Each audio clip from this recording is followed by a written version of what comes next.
শুভ দুপুর বন্ধুরা, রান্না করতে চলে আসলাম। রান্নার মধ্যে আজ খিচুড়ি হবে, সেই জন্য কেটে সব রেডি করে নিয়েছি। এবারে রান্না করতে যাব।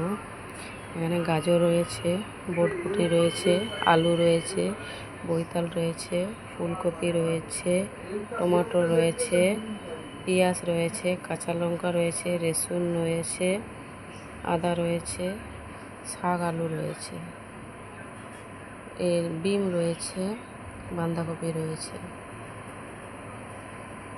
ছোলা বাদাম আছে। এখানে খিচুড়িতে দেওয়া হবে।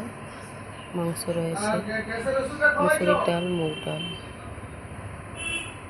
এই হচ্ছে খিচুড়ি রেসিপি। আজ খিচুড়ি হবে, খিচুড়ি রান্না করতে চলে যাব। খাওয়ার ভিডিও পরে দেখাবো আপনাদেরকে।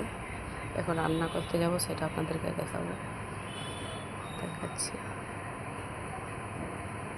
কে খিচুড়ি খেতে ভালোবাসো অবশ্যই বলবে, কে কীরকম খিচুড়ি করো অবশ্যই বলবে। টাটা, শুভ দুপুর।